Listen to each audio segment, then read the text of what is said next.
This week on The Watchman, welcome to one of the most important and well-preserved archaeological sites in all of Israel. These are the ancient ruins of Beit She'an. Look at this place. It's stunning.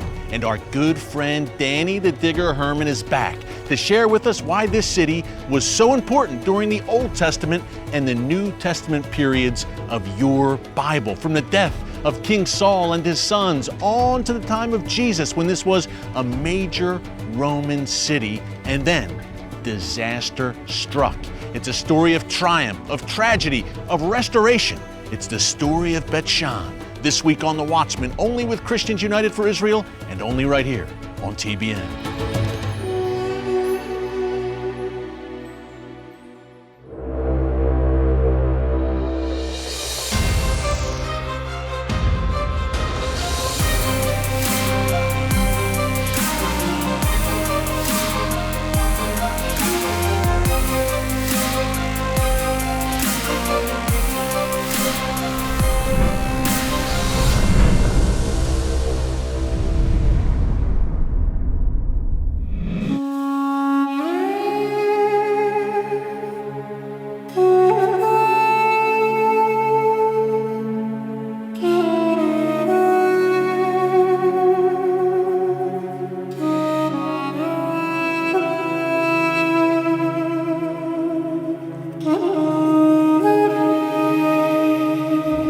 Well, Danny the Digger, welcome back to the Watchman Show, my friend. Always a pleasure to be with you. It just keeps getting better and better every time the Digger is with us here on the Watchman. And hey, today we are at one of the most significant archaeological sites in all of Israel. Danny, this is Beit She'an, a stunning view here from the mountaintop. Tell us where we are right now and why it's so important. Well, we are on the top of the Acropolis, on top of the citadel of the city from Roman times, Romans and Byzantine times. But this was the city in the days of the Old Testament periods.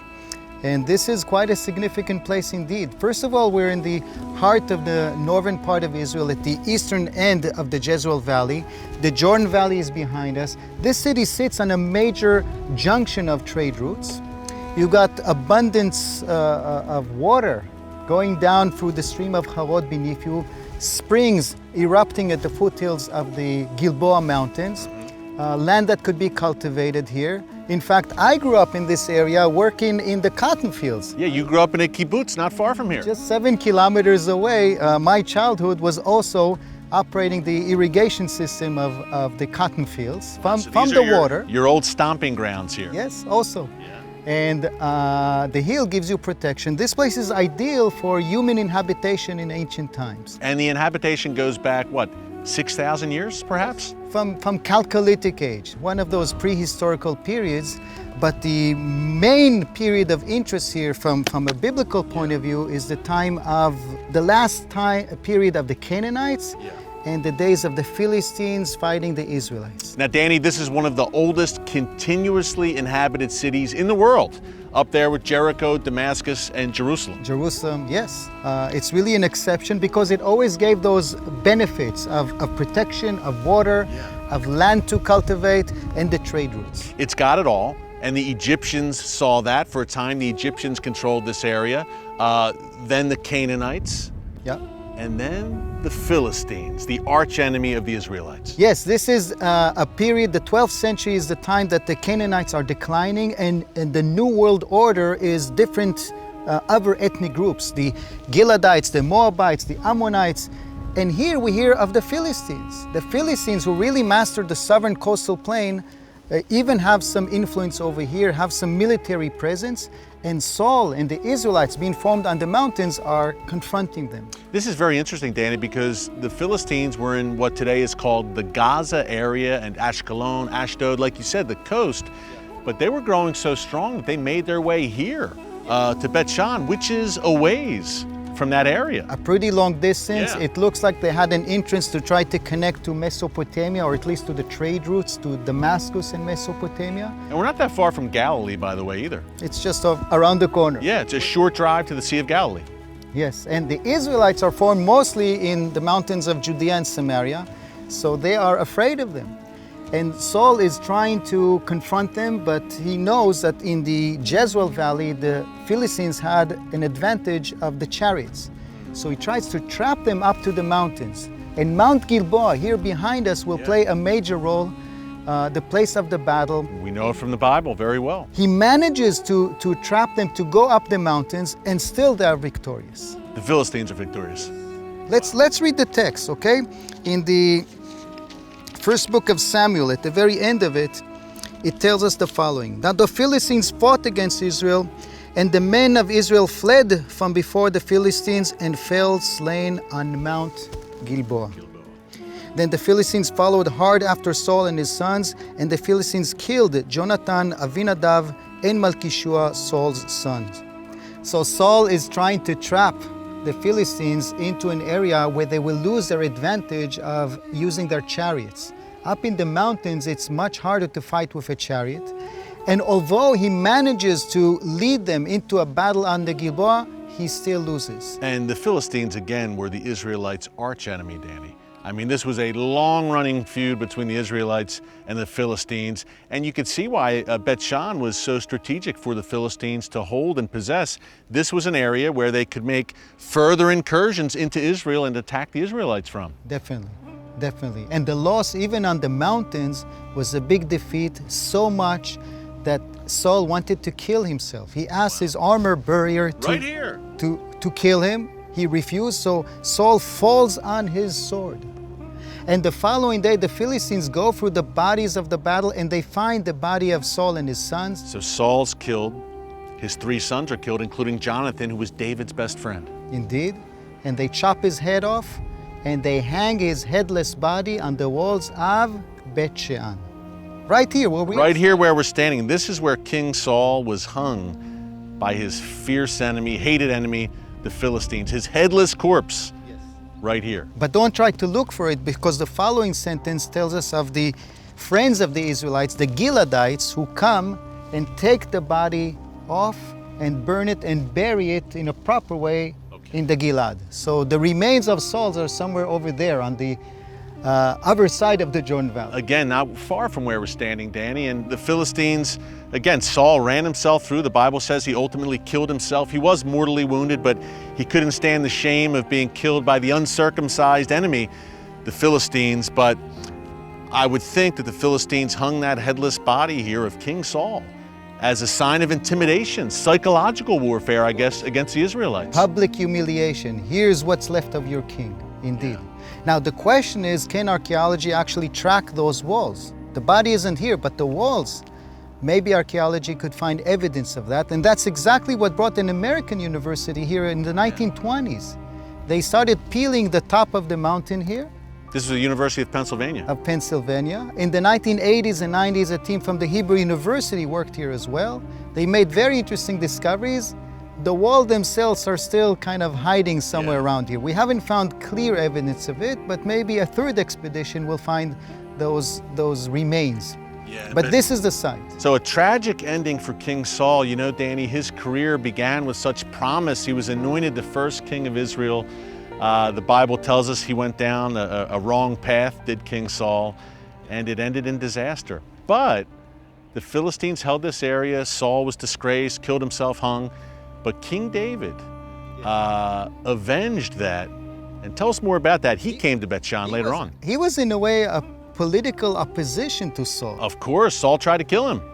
Was insanely jealous of David. But once Saul is dead, David makes a beautiful lamentation.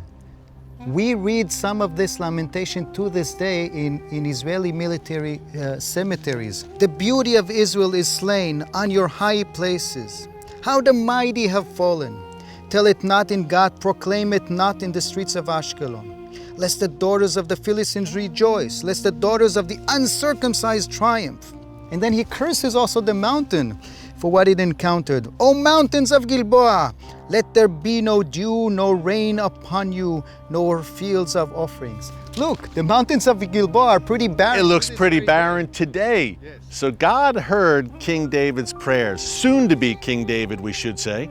He was not king at the time he wrote that, but when he did become king, Danny, he came back here to Beit She'an, took on the Philistines, and avenged King Saul and his best friend Jonathan's death. Tell us a little bit more about that. He eventually created the united monarchy. He unites all of the tribes under his control.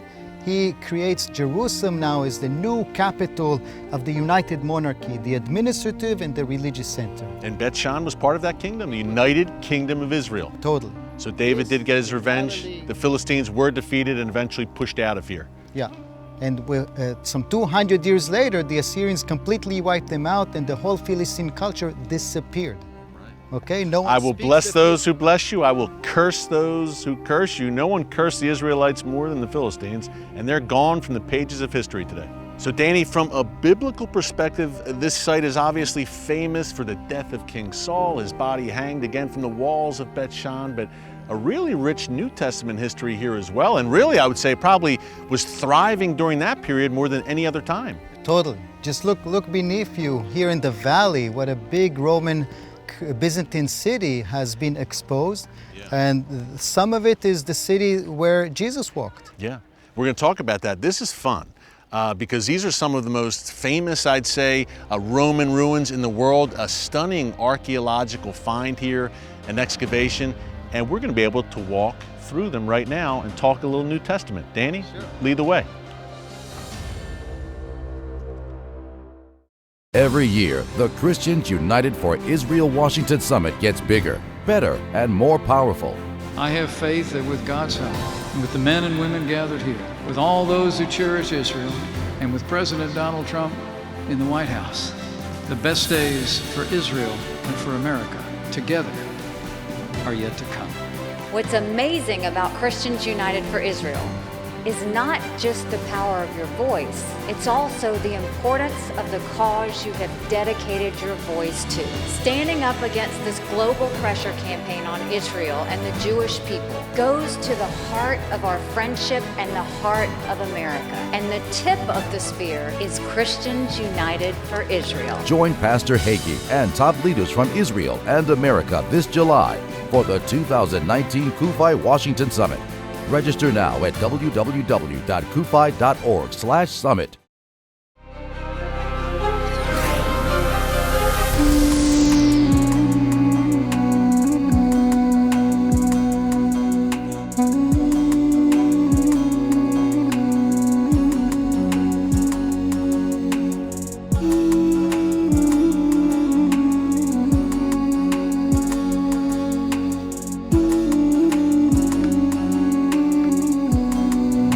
Danny, I could not wait to do a show here at Beit She'an with you because, man, the stunning visuals. Look at these pillars. We are walking through the footsteps of history right now. Indeed. And Beit She'an in classical periods is far more impressive than the remains of the Old Testament time. It really is. Look at this. Wow. No wonder so many people come here, Danny, as tourists. It is just an amazing, amazing place. Okay, we know the Israelites controlled under King David, took it from the Philistines. Then the Assyrians came in here. Then what happened? Well, the city after that apparently goes into decline, but then in the classical periods, in Hellenistic times, the veterans of Alexander the Great are probably the ones to re-inhabit the place. And now the city will be devoted to a very specific person, Dionysus.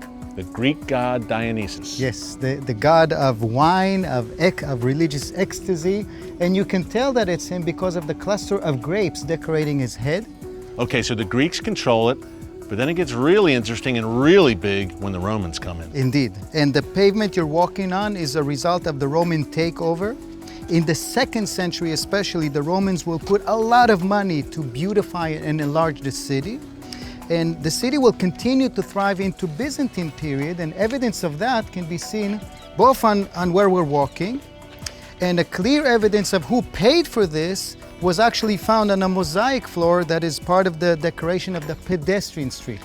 This was called the Stoa, the colonnaded street. Okay. Over there is where the chariots were. This was for the So pedestrians. where we were just walking, that's where chariots would go down. But right here, this maybe you had shops alongside here. Here, right here. You can see the remains right here, Danny, absolutely.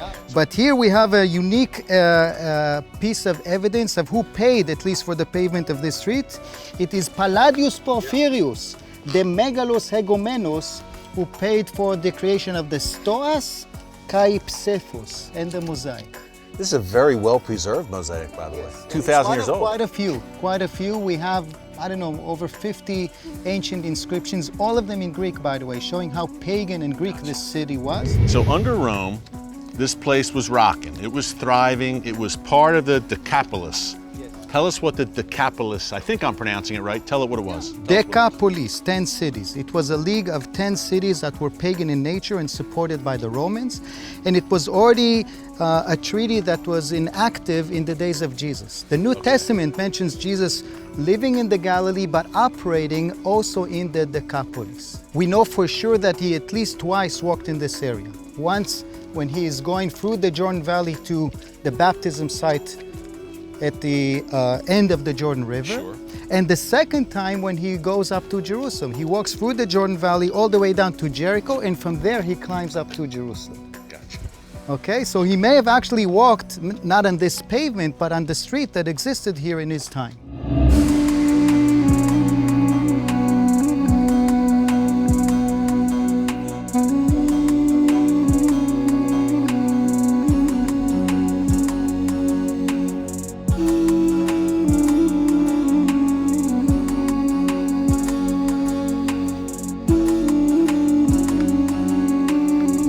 Danny, we mentioned that this city continued to thrive under the Romans. It continued to thrive under the Byzantine Empire. Even under Islamic rule, Beit She'an was a bustling city. Yep. What happened?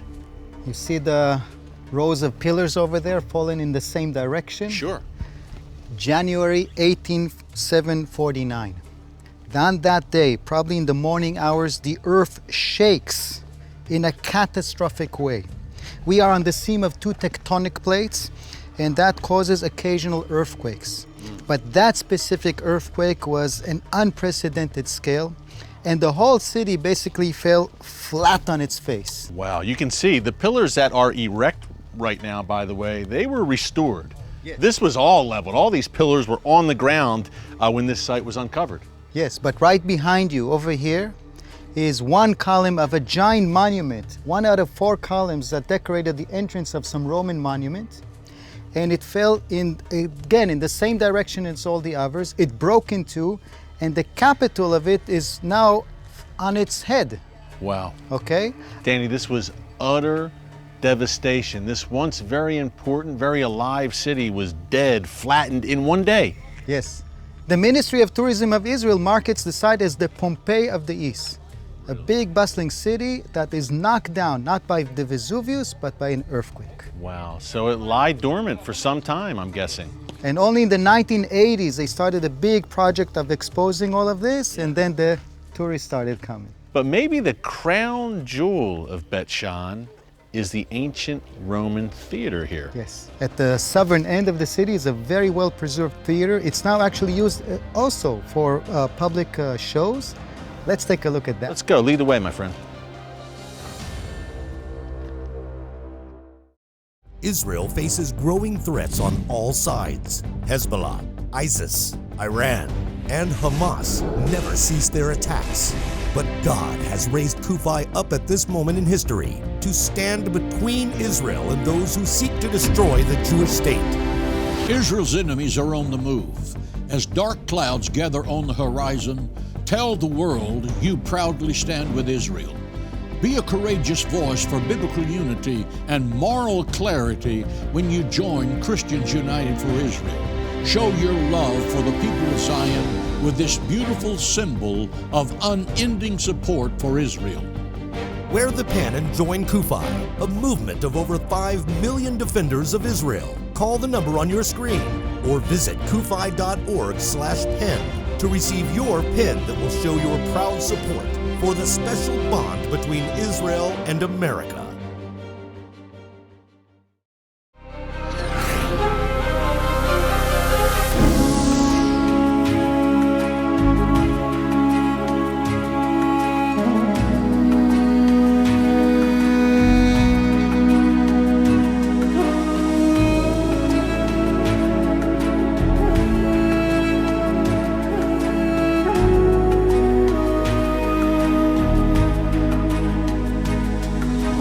Danny, I love this site. This is one of the most well-preserved Roman theaters that we have. It's kind of the crown jewel, I guess you would say, of Beit She'an. Tell us a little bit more about it. Well, theaters were the way of entertaining the public in Roman times. Before TV, radio, and internet, what do you do in the evening? This was it. You go to watch a show. Either you watch a show in the theater, or you go to have a nice bath in the public bathhouses. Or in the back here, we had a hippodrome. We found a full-scale hippodrome, a place for horse races, which was converted later into an amphitheater, a place for gladiator shows. This is what you do in Roman times in Beit She'an. Yeah, it's interesting because we talked about the devastation, Danny, and that horrific earthquake that flattened this place, but you can really get a picture here of how this was once a thriving and bustling city. Hey, this stadium was packed. People were here being entertained every night at Beit She'an. Yeah, the best shows were for the distinguished members, the rulers of the city in the front seat. Okay, and this was the place to get entertained at night. And one of the most well-preserved, I would think, that we have of Roman theaters in terms of the remains? In Israel, definitely. This one combined with the one in Caesarea. The best examples for a Roman city in the Holy Land. Yeah, like you said, this was the main city of that Roman Decapolis, that grouping of 10 cities here in Israel during Roman times. Now, you mentioned an amphitheater, Danny, just close by. That's an important place, right? Yes, especially from a point of view of Christian history, because in the late Roman period, these institutions were places where Christians were executed in a public way. The Romans were intimidated by the growing popularity of this religion, and Christians who would not follow the worship of the emperor would be put to death by beasts in those places. And it's just close by. There's a very well preserved example found here in Beit She'an as well. Let me show you this. Let's go, lead the way.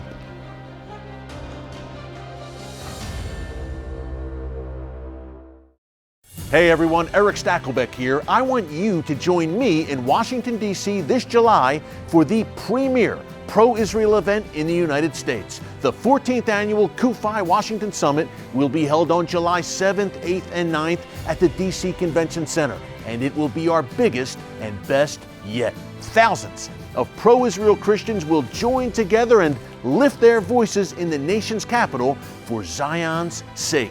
CUFI's founder and chairman, the one and only Pastor John Hagee, will be there. He'll be joined by the U.S. Ambassador to Israel, David Friedman, and many other very special guests. But most importantly, attending CUFI's Washington Summit gives you the chance to personally deliver a strong pro-Israel message to your members of Congress. I'll be in D.C. this summer, and I hope you'll be there too to raise your voice for Israel for such a time as this.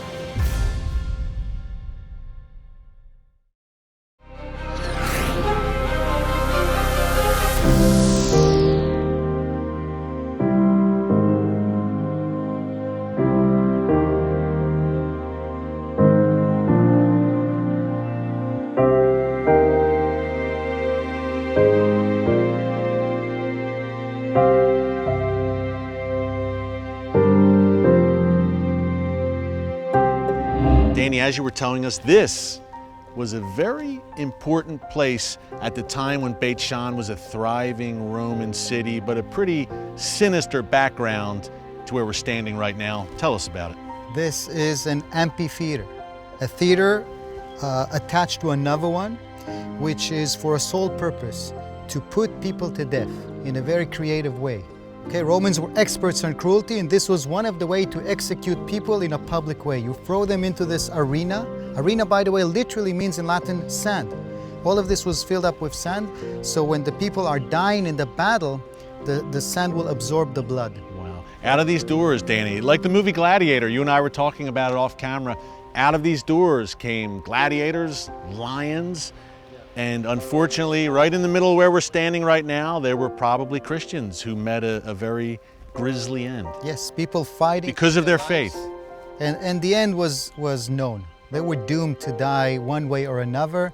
And all of this in a sick way, also to entertain the public. The Romans thought this is some sort of a weird entertainment. And it's hard to imagine what went on here some 1,400 years. Yeah. So Beit She'an, Danny, what are your thoughts overall? What a day we've had, by the way. A very important site. And this site, by the way, this amphitheater, not too many people come here. You took us to kind of a special hidden little gem here, I guess you would say. Yes, most people go to the main attractions of the downtown. Sure, where we just were, the theater, of course. Yeah, but there's also a very significant amphitheater, which was originally, by the way, a hippodrome. for horse races, but the public wanted blood. You know, just like in today, we have, dramas and comedies. This is the ultimate reality TV. Exactly, kind of predicting what Hunger Games are trying to suggest. One day we'll see live shows of people fighting one another. To the death. And this is what happened here in Roman times. People wanted entertainment in the most cruel way. The Romans actually encouraged this. And if there's one thing that Christianity managed to change here in Beit She'an is shut down the amphitheaters. Very interesting. Well, Danny, thank you so much, my friend, as always, for joining us in our travels throughout the land of Israel, Beit She'an. We've been waiting to do this one for a while. It was awesome. It was my pleasure, as always. As always, my friend. Always great. Danny the Digger Herman, folks, Watchman contributor. And when I talk to Danny, it's kind of a tough story about what went on where we're standing right now at this former Roman amphitheater. But think about it, folks. Yes, Christians were on the run here during that time. The Jewish people were on the run under the yoke of the Roman oppression during that time. But guess what? Look at how God has worked and moved things all around. Once again, you have tourists here in Beit She'an. It's once again a thriving Jewish city. Christians like myself can come here and visit. We have a Christian population here in Israel with freedom of worship that can worship freely. Churches are open here. So things have come full circle in a beautiful way. Join our team at Christians United for Israel so we can continue to bring you these kinds of stories that you're not hearing anywhere else. We are 4.5 million members, growing every day, America's largest pro-Israel organization for such a time as this. Well, thanks for joining us this week from Beit She'an, an amazing archaeological site here in Israel. Until next time, God bless you. And remember, never hold your peace.